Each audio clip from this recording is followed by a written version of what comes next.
Well, I'd like to welcome Rita Zamora, who I've been working with for about a year and a half now. Yes, Rita? And she's really a remarkable collaborative partner with me. She's worked with a number of clients in social media. She's set them up. She's got them in a way that really produces results for them. And she's done a tremendous job. And for this conference, I thought I'd bring the best to the table for my clients. And you're one of the best. I'm so thrilled that you're doing this for us.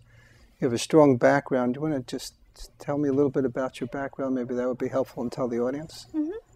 Yeah, well, I've been working in dental practices for many years in the business of dentistry, about 18 years of experience there, and spent 12 of those years doing case presentation for a perio and implant practice. So I learned a lot about patient relationships and marketing, and I do have a formal degree, a bachelor's degree in business and marketing, and a lot of interest in social media. Began blogging about it years ago, and that's how I became known for my interest in social media and for my work in social media. Describe social media for us and the audience and tell us what you mean by social media. There's a lot of variances in terms of interpretations. Mm-hmm.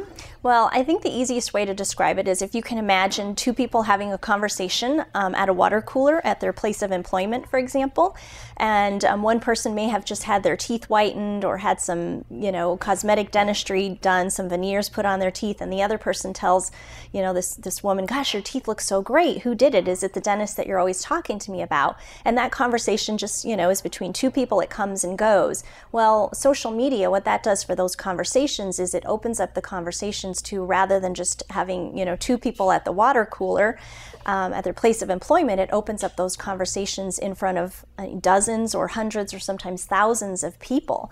And so the benefits for a dental practice are that it's an amplified form of word of mouth. Instead of just two people talking about the doctor, now that conversation is exposed to hundreds or thousands of people, and it's also a lasting impression. The conversation that happened at the water cooler, it comes and goes, but the conversations that happen in social media create lasting benefits for practices because those conversations are text that remains on their Facebook page, for example, or gets published on the patient's personal profiles for other people to see. So there's lots of different ways practices can benefit from social media. We prepared a lot of questions. We'll use some other questions if that's okay with you. So I just want to know, dentists always are interested, how do we get started and what's the return on investment if I really get into this thing called social networking? Mm-hmm. Well, there's a lot of different ways practices can benefit from social media in the form of word of mouth, testimonials, recommendations, and of course new patients. There's a great book called Socialnomics. Eric Qualman is the author, and he said the ROI of social media is that your business will still be in business 5 years from now. So that's an incredible comment. Yeah, definitely. And so there's a lot of different benefits. I think this is a wide discussion. It can be a wide and deep discussion for a lot of practices. They're unsure really how to measure the benefits of social media. And this is something we're going to talk about in depth at the marketing conference and really discuss what are the metrics that practices should be looking at on a daily, weekly, quarterly basis, and how can they measure its effectiveness. If it's done right, social media should begin producing results for practices in a matter of months. How does the staff participate in a practice in social media? How do they do that? Mm-hmm. Well, oftentimes the staff members are managing the social media communities. They manage the Facebook communities for the practice, and they do very well with it if they're well qualified and if they're well trained. And it doesn't really require a lot of the doctor's time or any of the doctor's time in most cases, but doctors should be very aware of what's being said about them online. And so again, this is something we're going to touch upon at the conference. How can things be set up so that the doctor's aware of what's being said about him or her, and how do we know who's the best team member to manage it? What sort of traits should they have, and how can we train them properly to manage this effectively and efficiently? One of the things dentists always ask is, what am I going to walk away from the conference with? What are the learning objectives? What are the outcomes I'll produce? Mm-hmm. How would you address that? Yeah, well, we're definitely going to work, and do all we can to make sure that they walk away with some very specific things. For example, I'm going to be reviewing 5 key components that practices must master in order for their social media to be effective. I know from working with practices around the country and internationally as well that there's 5 key things that need to be in place in order for social media to be effective for practices, Facebook in particular. And also we're going to be talking about what other practices are struggling with, what are hurdles that practices are dealing with, and how can we avoid those hurdles.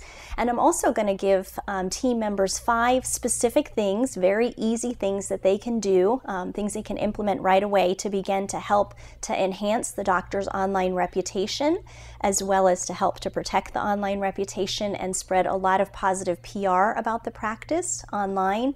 And most importantly, we're going to focus on what are the top practices doing in social media today? What sort of tools are they using? What sort of systems do they have in place? And I'll give team members and doctors a plan, step by step, that they can use to implement those same tools for their benefit. What is your projection for the future of social media? What do you see as the future here? Well, I see there to be a continued growth in social media for sure. When we look at the number of practices that are active on social media right now, according to a recent study done by the Ohio State University School of Dentistry, about 52% of practices are active on social media, mostly on Facebook. So there's definitely room for more growth in social media. And also when we look to some very well-respected institutions like Harvard Business School, the Harvard Business Review recently published an article called Marketing is Dead. And a lot of us know many of the traditional marketing and advertising tactics and strategies aren't working as well, but Harvard Business Review actually cited social media as one of the key tools moving forward, but they were very specific to say you have to learn how to use these tools efficiently, effectively, use them well in order for them to work for you. So I think, the door is open for the other practices that aren't on board with social media yet, how quickly they're going to adopt social media. That brings up another question. So everybody is coming into social media, all the practices are. How does one take the lead, become prominent, take the top of the mountain in social media? If everybody comes in, then it's a pool. How does one get to the top? Well, just like traditional word of mouth, we can look at traditional word of mouth. Every practice has, or not every practice, but many practices already have loyal patients.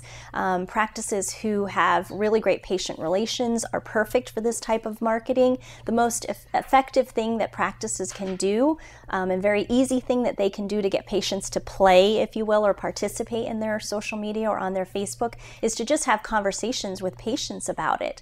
And this is one of the specific things that we're going to cover at the marketing conference. Scripts that are proven, what are some of the most successful practices on social media doing to get a lot of patient interaction and to get a lot of testimonials and comments and word of mouth being shared. And so I'm excited to be able to share that in depth with the attendees. In terms of attending the conference, we're inviting the doctors and the key staff who already participate in Facebook. Should we invite everybody? What do you think we should do? Yeah, absolutely. I think everyone should be at the conference, even practices who aren't involved with social media yet. And there are some doctors who say, I'm not ready, I'm not sure about this. They should know that, according to Facebook, half of our U.S. population is already active on their platform. So half of the U.S. population is active on Facebook, meaning more than likely half of that doctor's staff is already active on Facebook, even if the practice is not on board with it yet.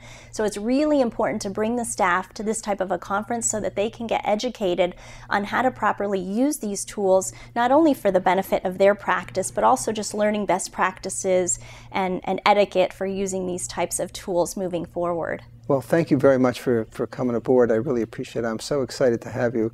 So thank you. And then next we're going to have Mr. Randy Alvarez, who is really a remarkable character, and you'll see him, and he'll be part of the conference as well. So thanks again for coming. Thank you. You're welcome.